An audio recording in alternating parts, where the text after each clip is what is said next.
ఇర్మియా గ్రంథం 51వ అధ్యాయము 20 వచనాన్ని మనం జ్ఞాపకం చేసుకుంటే, నీవు నాకు గంటగొడ్డలి వంటి వాడవు, యుద్ధాయుధం వంటి వాడవు.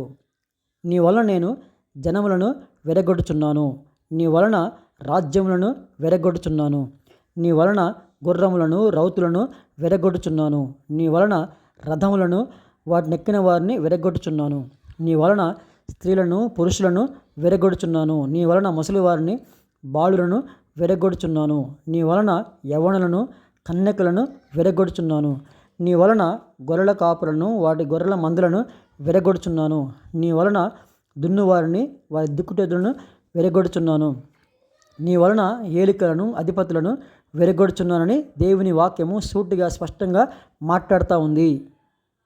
అంటే దేవుడు ఇర్మియాని ఒక ఆయుధంగా, ఒక పనిముట్టగా, పాత్రగా వాడుకున్నాడు అనేది వాస్తవం. అదేవిధంగా మనల్ని కూడా దేవుడు ఒక ఆయుధంగా, ఒక పనిముట్టగా, ఒక పాత్రగా వాడుకోవాలని మనం ప్రార్థన చేయాలి.